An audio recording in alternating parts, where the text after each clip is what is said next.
Di sini ada bahaya hancurnya amalan seseorang, di mana dosa dan kemaksiatan ini terkadang bisa menghancurkan amal. Sebagaimana sumpah yang batil juga bisa menghancurkan amalan. Salah sumpah saja bisa menghancurkan amalan. Dan hadis ini juga ada faedah tentang bahaya lisan. Dua orang ini ikhwan, yang satu ahli ibadah, yang satu ahli maksiat. Tapi kenapa setelah diwafatkan malah dibalik, yang ahli ibadah masuk ke dalam neraka, yang ahli maksiat masuk ke dalam sorga? Tidak lain dan bukan karena yang memasukkan ahli ibadah ke dalam neraka itu karena dosa lisan. Bayangkan, orang ini sudah beribadah bertahun-tahun, sudah banyak pahala yang didapat dari ibadah bertahun-tahun dan dakwah bertahun-tahun, tapi dihancurkan dengan satu kalimat.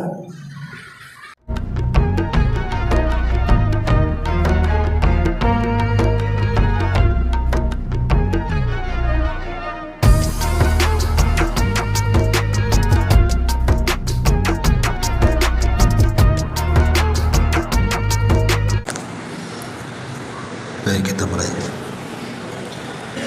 Bismillahirrahmanirrahim.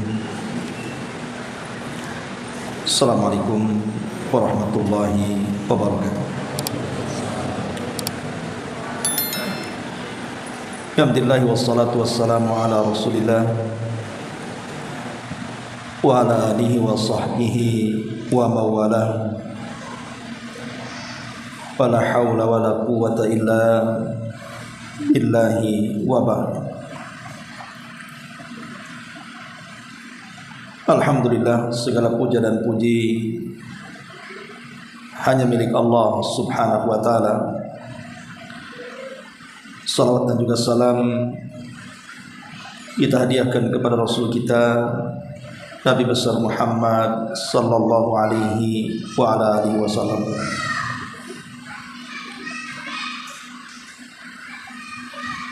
Baik, kita akan lanjutkan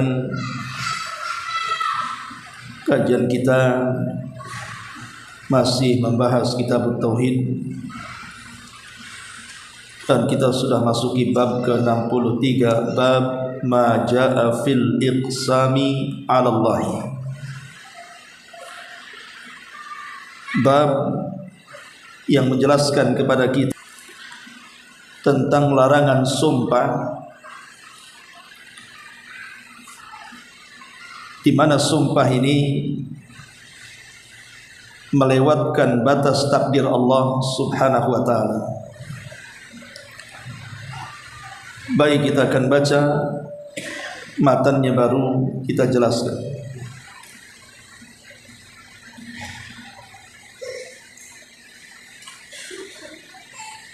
Jundub ibn Abdullah radhiyallahu an, beliau berkata, Nabi sallallahu alaihi wasallam bersabda, qala rajulun, berkata seorang laki-laki, wallahi la yaghfirullahu li fulani, demi Allah, Allah tidak akan mengampuni si fulan. Faqala Allahu, maka Allah subhanahu wa ta'ala berfirman, man dzal ladzi yata'alla alayya alla aghfira li fulani, siapakah yang bersumpah mendahului sumpahku bahwa aku tidak mengampuni dosa-dosa si fulan. Inni qad ghafartu lahu, sungguh aku telah mengampuninya. Wa ahbattu amalaka, dan aku telah menghapuskan amal-amalmu. Hadis ini dikeluarkan oleh Imam Muslim. Kemudian wa fi hadis Abi Hurairah radhiyallahu an, dan disebutkan dalam hadis Abi Hurairah radhiyallahu an, annal qail rajulun 'abid, orang yang mengucapkan kalimat di atas adalah seorang laki-laki yang ahli ibadah. Qala Abu Hurairah radhiyallahu an, takallama bi kalimatin aw biqad dunyahu wa akhiratahu. Dia telah mengucapkan satu kalimat, dengan kalimat itu ia telah menghancurkan dunia dan akhiratnya.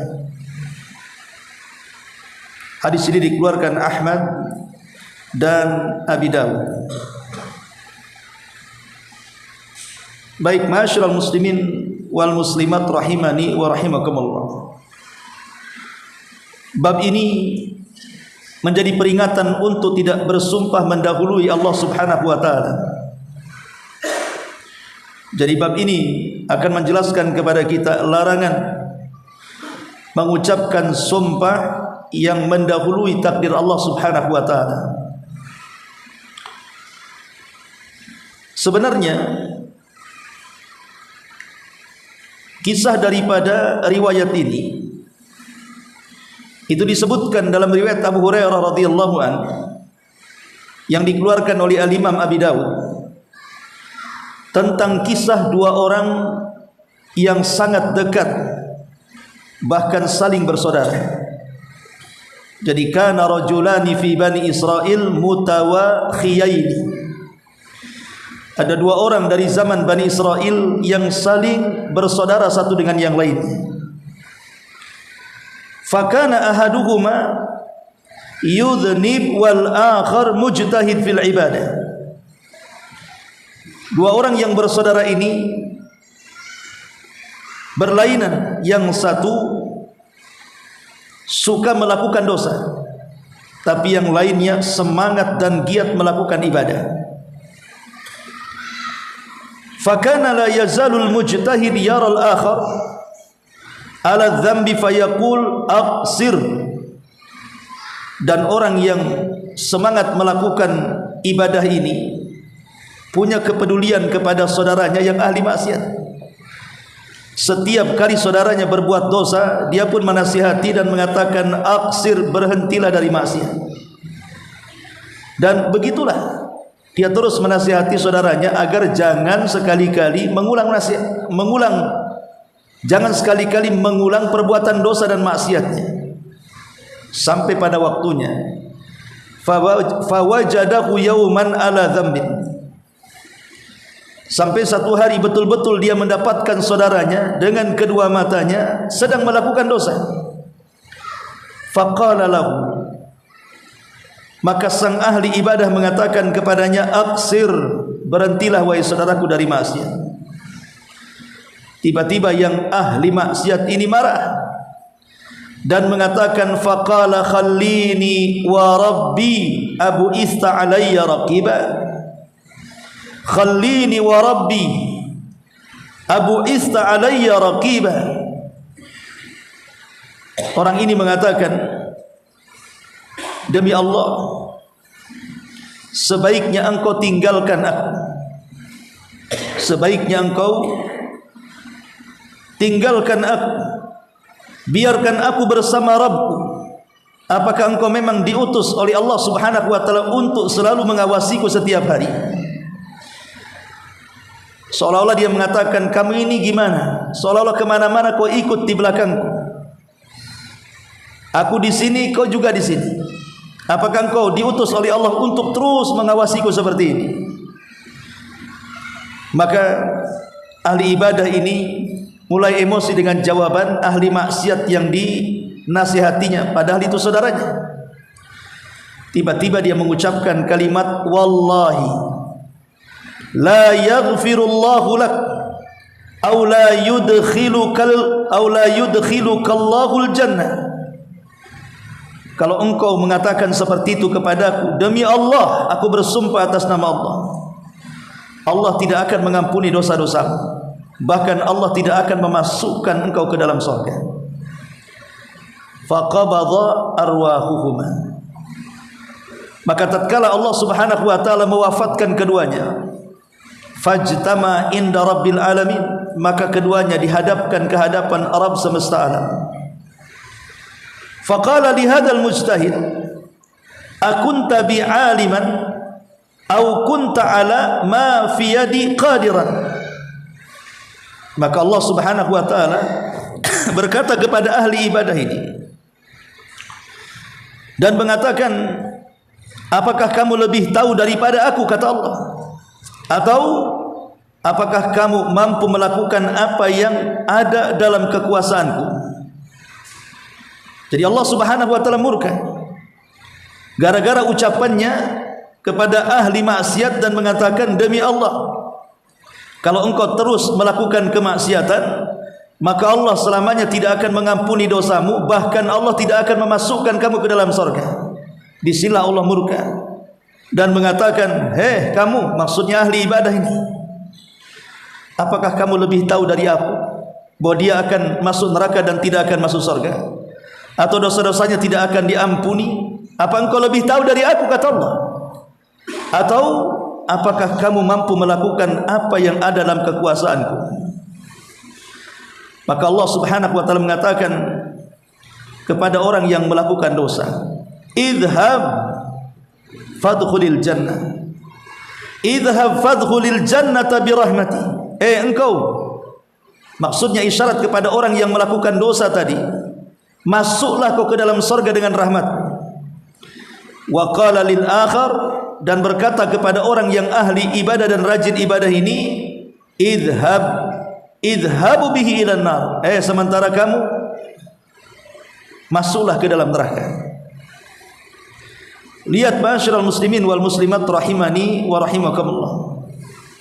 Kisah ini seolah-olah menjadi kisah terbalik, nasib terbalik yang harusnya ahli ibadah ini dimasukkan ke dalam surga, yang harusnya ahli maksiat dimasukkan ke dalam neraka. Rupanya tertukar. Justru sebaliknya, yang ahli ibadah dimasukkan ke dalam neraka dan ahli maksiat justru dimasukkan ke dalam surga. Kenapa bisa seperti itu? Logikanya kalau orang berbuat baik mesti dia dapat surga, dan logikanya orang berbuat jahat mesti dia masuk neraka. Tapi kenapa nasibnya tertukar seperti ini? Orang yang berijtihad banyak melakukan ibadah dimasukkan ke neraka, dan orang yang melakukan kemaksiatan justru dimasukkan ke dalam surga. Jawabannya, karena ahli ibadah ini dia telah bersumpah mendahului Allah Subhanahu wa taala. Dosanya jauh lebih besar dibandingkan kawannya yang ahli maksiat. Itulah yang dikatakan Abu Hurairah radhiyallahu an, bahwa kalimat yang diucapkan ahli ibadah kepada ahli maksiat ini telah menghancurkan dunia dia dan akhiratnya. Dunia hancur, akhirat pula hancur. Maknanya dunianya sudah dihabiskan lelah untuk beribadah, lelahnya justru malah dimasukkan ke dalam neraka. Ma'asyiral muslimin yang dimuliakan Allah Subhanahu wa taala, dari kisah ini dapat kita simpulkan beberapa faedah.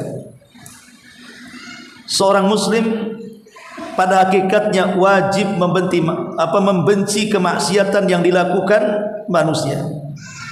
Sebab Rasul mengatakan, man ra'a minkum munkaran falyughayyir biyadihi. Kalau kita melihat kemungkaran, cegah. Kalau punya kekuasaan, dengan kekuasaan. Tidak punya, dengan lisan. Tidak punya, dengan hati, walaupun selama-lamanya iman. Tapi kewajiban seorang muslim wajib membenci maksiat, ataupun membenci dari pelaku maksiat, dari perbuatan maksiatnya. Apabila dia melihatnya sedang berbuat maksiat, maka seorang mukmin wajib mengingkari maksiatnya dan menasihatinya, membuat takut kepada Allah agar dia bertobat kepada Allah Subhanahu wa taala. Itu yang harus dilakukan.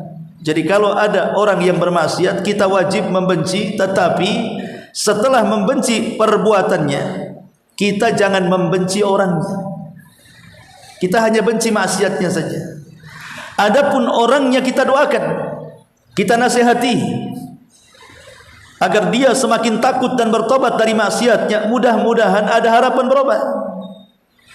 Makanya diriwayatkan dalam Sahih Bukhari dari hadis Abu Hurairah radhiyallahu anhu, satu hari di zaman Rasul dihadapkan kepada Nabi sallallahu alaihi wasallam seorang pemabuk yang ketangkap basah sedang mabuk. Kemudian Nabi sallallahu alaihi wasallam mengatakan, kalau begitu pukullah dia sebagai hukuman kepadanya. Wah, ini kesempatan sahabat mukuli dia. Ada yang ambil sandal, dipukul dia dengan sandal. Ada yang kemudian mencopot pakaiannya, digebuk dengan pakaiannya. Ada yang tidak, bawa sandal, akhirnya tangannya dipukulkan ke badannya, sampai kemudian orang ini minta ampun karena kesakitan. Kemudian Nabi SAW mengatakan, sudah berhenti, biarkan dia pergi, dia sudah mendapatkan hukumannya. Tiba-tiba kemudian setelah orang yang minum khamr yang sudah dipukuli para sahabat atas perintah Nabi SAW ini pergi, ada orang yang memukuli itu tiba-tiba mendoakan doa keburukan kepada orang yang dihadapkan kepada Rasul karena minum khamr ini. Apa kata dia? Akhzakallahu, semoga Allah menghinakan engkau, katanya. Semoga Allah menghinakan engkau. Maka Nabi SAW mendengar kata-kata itu, langsung mengatakan, la taqulu hakadha, la tu'inu alaihi syaitan. Janganlah kalian mengatakan kalimat itu, karena itu sama saja kalian membantu setan untuk menggelincirkan orang itu. Lalu apa yang harus kita katakan? Al-Imam Ahmad meriwayatkan dalam musnadnya, dalam lafaz yang lain Rasul mengatakan, la taqulu hakadha wa la tu'inu alaihi syaitan walakin qulu rahimakallah. Janganlah kalian mengatakan seperti itu, janganlah membantu setan untuk menggelincirkannya, akan tetapi katakanlah rahimakallah, semoga Allah Subhanahu wa taala merahmatimu. Dalam riwayat, walakin qulu Allahumma ighfir lahu Allahumma arhamhu, tapi katakanlah, ya Allah ampuni dosa-dosa orang ini, ya Allah kasihani, rahmatilah orang ini. Begitulah Nabi SAW mengajarkan kepada kita terhadap para pelaku maksiat. Sebab kalau seandainya para pelaku maksiat itu kita benci maksiatnya dan kita hinakan orangnya dengan doa-doa keburukan, maka kita telah membantu setan untuk mencapai tujuannya. Karena memang tujuan setan itu memancing kita berbuat maksiat supaya kita terhina. Sehingga kalau betul-betul terhina karena dicela manusia, maka tujuan setan sudah terpenuhi. Karena orang yang melakukan kemaksiatan itu sudah terhina dengan hinaan orang-orang, maka setan akan bangga, tujuannya tercapai dengan sukses. Makanya Nabi SAW tidak mau setan sukses dalam menggelincirnya. Allah Subhanahu wa taala kehidupannya supaya kembali kepada jalan yang benar, bertobat, takut kepada Allah Subhanahu wa taala. Karena betapa banyak orang-orang karena dibicara kegilaan, bunuh diri dan yang semacamnya, atau dia tidak putus asa tapi dia. Maka dari hadis ini penting kita ini untuk itu bagus. Yang tidak bagusnya adalah dia malah kemudian membenci orangnya dengan bersumpah atas nama Allah tapi mendahului takdirnya. Bukannya didoakan supaya dia sadar, diampuni dosa-dosanya. Makan zina, siapa yang berjudi awas masuk neraka. Tidak ada masalah, karena dia tidak menunjuk batang hidung seseorang. Tapi kalau seandainya sudah menyebut nama fulan dan mengatakan si fulan tuh kayaknya suka maksiat, masuk neraka dia tutup. Tidak boleh. Memasukkan neraka dan surga itu bukan otoritas kita. Itu hak prerogatif Allah memasukkan seseorang ke dalam surga atau neraka. Nggak ada urusan kita dengan surga dan neraka.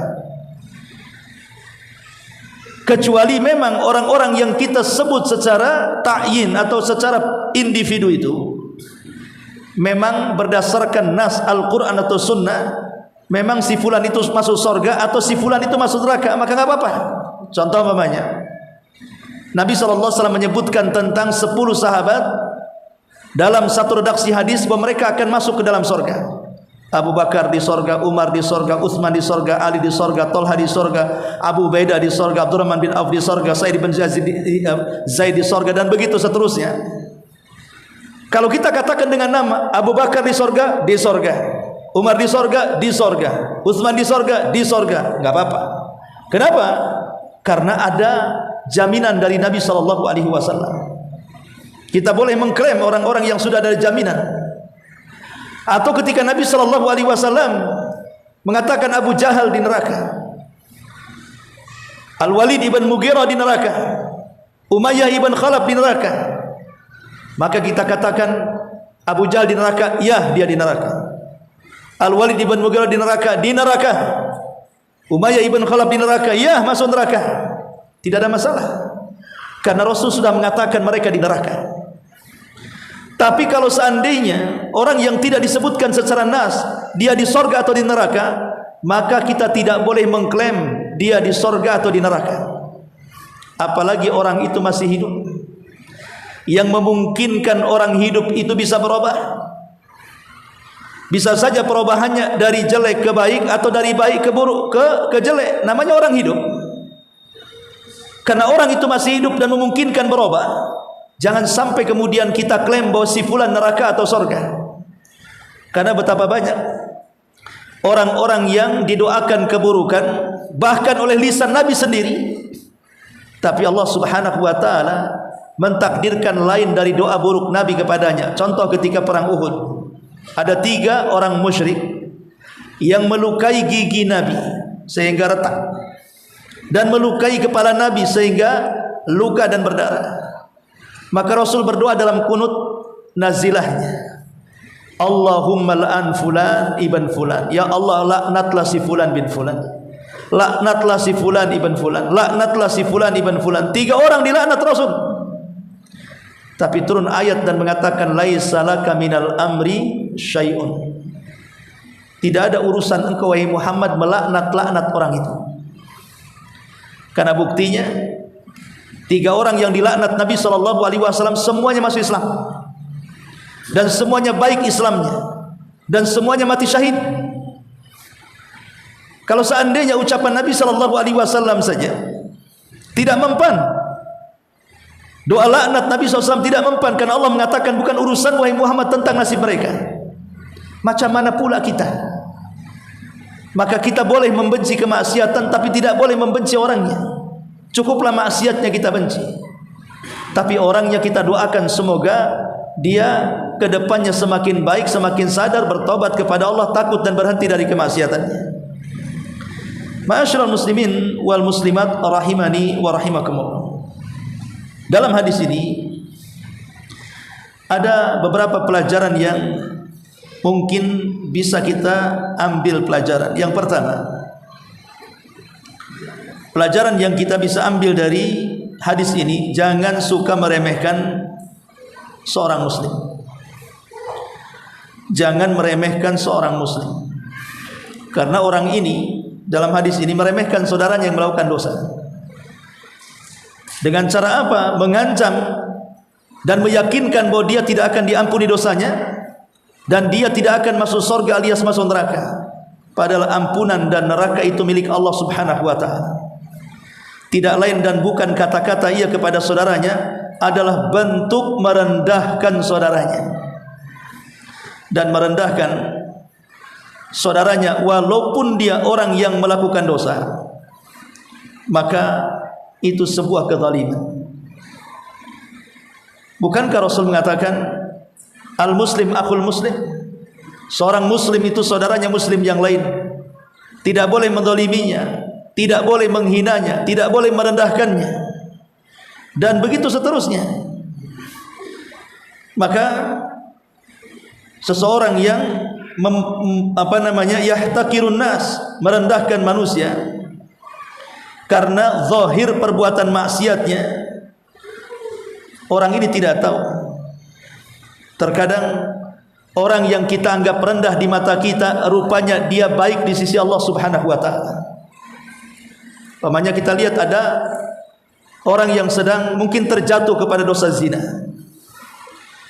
terjatuh kepada dosa judi, khamar dan yang semacamnya. Langsung kemudian kita hina dia. Jangan sampai, jangan-jangan boleh jadi orang yang zahirnya namun dia ahli tahajud, kita tidak melihat dia, hanya melihat saat maksiatnya saja. Mungkin dia ahli zikir, kita tidak tahu, kita hanya melihat zahirnya dia ahli maksiat. Mungkin dia terus menangis karena maksiatnya, tapi tidak bisa mengendalikan hawa nafsunya. Yang kita lihat hanya maksiatnya saja. Boleh jadi dia punya rahasia antara dia dengan Allah yang kita tidak punya. Atau mungkin kita sendiri yang melakukan maksiat tanpa sadar, maksiat kita jauh lebih besar dibandingkan maksiat dia. Seperti mamanya, mungkin dia berzina, tapi kita menggibah. Apa bedanya zina dengan gibah? Sama-sama dosa besar. Kalau zina tidak merugikan orang, itu urusan dosa dia saja dengan pezinahnya. Tapi menggibah orang ini melibatkan orang yang digibahi dan orang-orang yang mendengar gibahnya, akhirnya ikut melecehkannya. Anda sedang membuat dosa jariah. Maka jangan sekali-kali meremehkan manusia hanya karena tampak dia melakukan dosa. Sebab yang tampak itu belum tentu hakikat. Boleh jadi yang kita anggap rendah, rupanya dia mulia di hadapan Allah. Kita pula yang menganggap diri kita mulia, rupanya rendah pula di hadapan Allah. Kenapa? Karena ujub. Makanya ada istilah, seorang pendosa yang menangis karena dosanya, dia ingin bertobat tapi tidak bisa. Tapi ada keinginan tobat, jauh lebih baik dibandingkan ahli ibadah yang tidak pernah maksiat tapi dia merasa bangga dengan ibadahnya, ujub dengan ibadahnya. Jadi ahli ibadah yang ujub dengan ibadahnya tidak lebih baik dibandingkan ahli maksiat yang menangis karena kemaksiatannya. Dia ingin bertobat kepada Allah Subhanahu wa taala. Maka jangan seseorang merendahkan orang dari penampilan. Siapa tahu orang yang kita anggap rendah, rupanya dia mulia pula di sisi Allah Subhanahu wa taala. Yang kedua, orang yang meremehkan manusia, bahkan berani menghukumi manusia dengan kehancuran, karena zahirnya kita melihat dia melakukan sebuah dosa, maka hakikatnya dia sendiri yang telah menghancurkan dirinya. Kenapa? Karena orang ini telah mencemarkan aib saudaranya yang muslim, dan tidaklah dia menyebarkan aib saudaranya yang muslim kecuali karena hasad dan dengki, dan juga merasa bangga dan kesombongan diri, sehingga dia merendahkan orang dan berani memponis hukuman orang dengan kehancuran. Saya ulangi, ketika ada orang yang melakukan dosa dan kita ini berusaha jauh dari dosa, bahkan takut dari dosa, tapi tiba-tiba kita merendahkan orang yang melakukan dosa. Lebih parahnya bukan hanya merendahkan, tapi memponis lagi. Orang ini masuk neraka, itu namanya ponis tuh. Maka merendahkan plus memponis kehancuran para pelaku dosa secara lahiriah atau zahiriahnya. Hakikatnya kita tidak sedang menghancurkan orang lain, tapi kita sedang menghancurkan diri sendiri. Memang orang yang melakukan dosa itu, kalau dia terus melakukan dosa dan tidak bertobat, dosa itu bisa menghancurkan dirinya. Tapi kita yang menganggap rendah orang yang melakukan dosa, kemudian sampai memponis dia dengan neraka, tidak lain dan bukan yang lebih hancur bukan dia, tapi kita yang memponisnya. Kenapa? Karena memponis orang dengan cara merendahkan, hakikatnya kita sedang menyebar aibnya. Dan itu tidak mungkin terjadi kecuali karena hasad, dengki dan kesombongan serta ujub dalam amalannya. Maka hati-hati, jangan suka merendahkan orang yang melakukan dosa, tetapi doakanlah mereka dengan kebaikan. Sebagaimana Nabi SAW mengatakan, Allahumma hdi biqaumin fa innahum la ya'lamun. Ya Allah, berikan hidayah kepada mereka karena mereka kaum yang tidak tahu. Ma'asyiral muslimin wal muslimat rahimani wa rahimakumullah. Kemudian yang ketiga, man yara mudhniban, siapa yang melihat orang yang melakukan dosa, fayaqul, dan dia pun mengatakan, uqsimu billah, saya bersumpah kepada Allah, Allah tidak akan mengampuni dosa fulan ini, dosa orang ini. Maka hakikatnya perkataan ini telah menghalangi rahmat Allah subhanahu wa ta'ala yang luas yang diberikan kepada hamba-hambanya. Langsung atau tidak langsung, orang ini sudah menghambat rahmat. Bukankah Allah mengatakan, inna rahmati wasi'at ghadabi, sesungguhnya rahmatku lebih mendahului daripada kemurkaanku. Tiba-tiba orang ini melihat orang yang melakukan dosa, bersumpah, demi Allah, oh kamu tidak akan diampuni dosamu.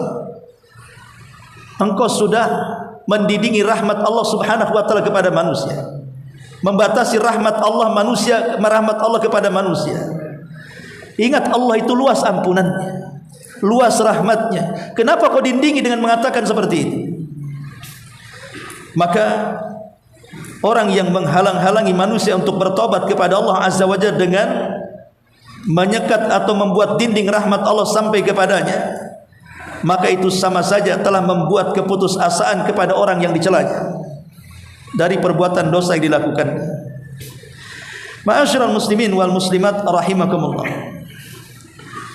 Kemudian faedah yang berikutnya,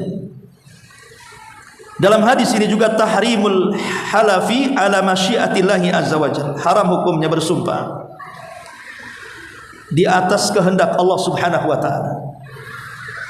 Artinya tidak boleh manusia bersumpah atas sesuatu yang berkaitan dengan masyiah, yang berkaitan dengan kehendak Allah subhanahu wa ta'ala. Tidak boleh. Contoh mamanya, dia mengatakan, demi Allah, Allah tidak mungkin memberikan rizki kepadamu. Demi Allah, Allah tidak akan memberikan kesembuhan kepadamu. Demi Allah, Allah tidak akan mengampuni dosamu. Ikhwan, kata-kata seperti ini berkaitan dengan masyiah, kehendak Allah. Yang berkehendak orang itu dapat rizki atau tidak siapa? Allah, bukan kita. Yang berkehendak orang ini sakit atau sembuh siapa? Allah, bukan kita.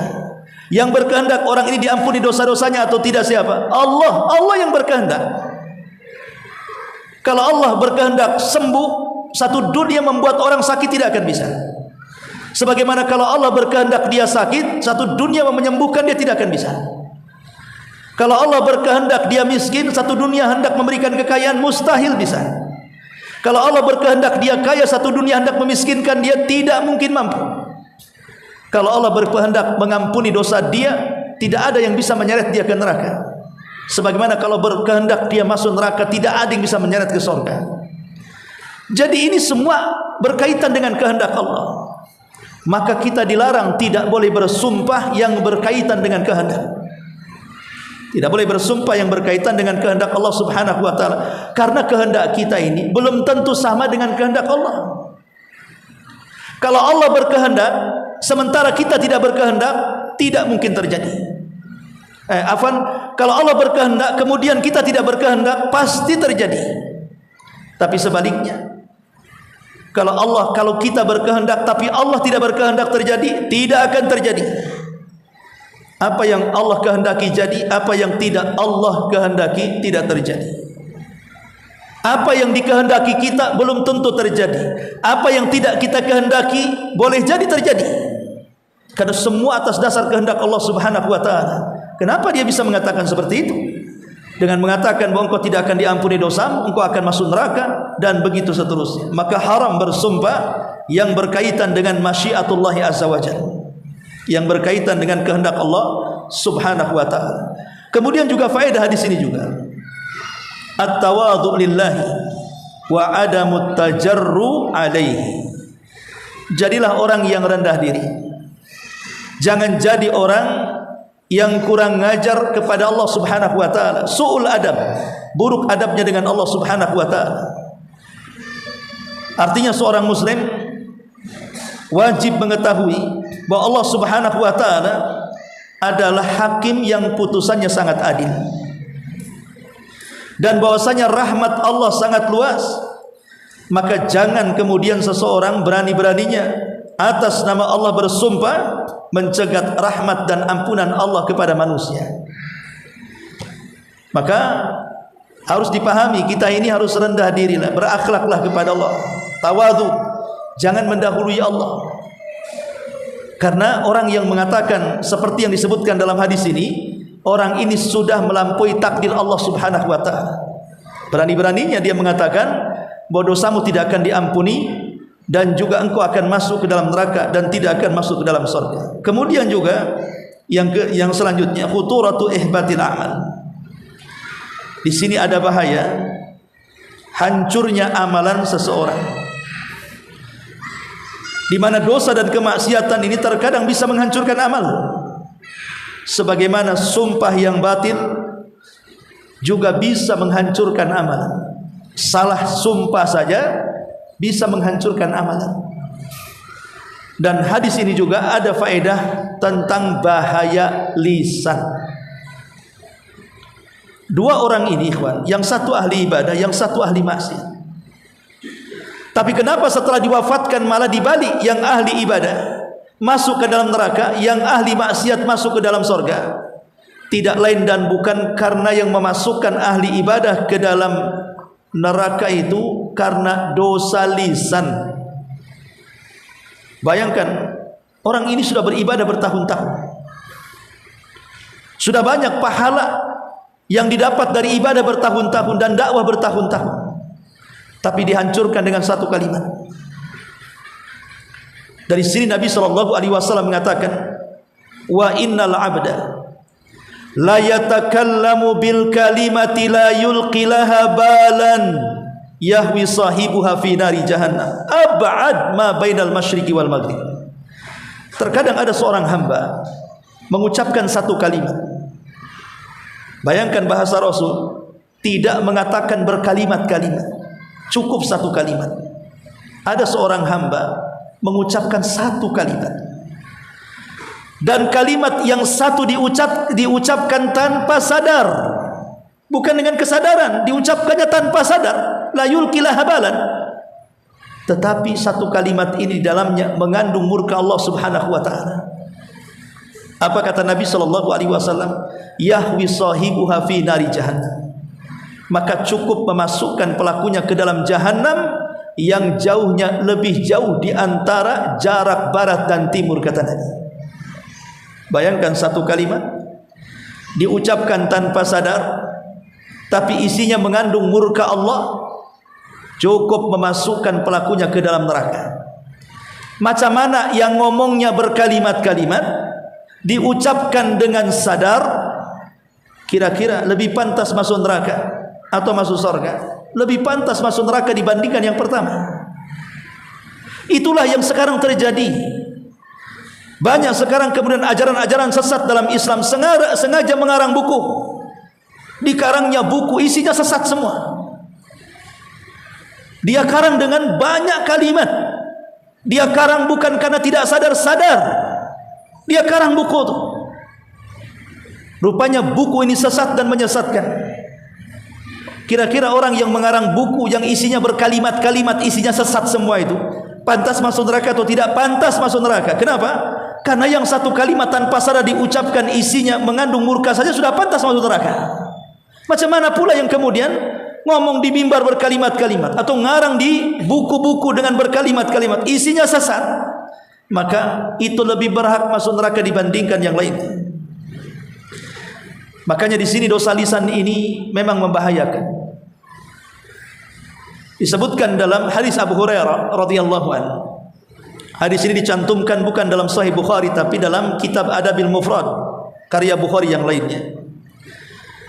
Ketika ada seorang sahabat datang kepada Rasul dan mengatakan, "Ya Rasulullah, inna fulanatan taqumul laila wa tasumun nahar wa tasaddaqat bi fuduli amwaliha wa taf'al walakin tu'dhi jiranaha bilisaniha." Rasul, ada seorang wanita malam tidak pernah tinggal salat malam, siang tidak pernah tinggal puasa sunnah, Mana-mana tempat yang layak disedekah, sedekahkan hartanya. Dan dia pun banyak melakukan kebaikan dan kebajikan yang lainnya. Tapi penyakitnya satu, suka menyakiti dengan lisannya hati tetangganya. Maka Nabi SAW mengatakan, la khaira fiha, hiya min ahli nar. Wanita itu tidak ada kebaikannya. Wanita itu pantas masuk neraka. Lihat, wanita ini masuk neraka bukan karena berzina, tapi karena dosa lisan, menyakiti tetangganya, padahal amalannya banyak. Maka satu kalimat bisa menghancurkan seseorang kalau tidak bisa menjaganya. Maka hati-hati dengan lisan, karena lisan ini adalah surga kita atau bisa juga neraka kita. Wallahu a'lam. Subhanaka wa bihamdika asyhadu an la ilaha illa anta astaghfiruka wa atubu ilaik. Allahu ta'ala alam. Assalamualaikum warahmatullahi wabarakatuh.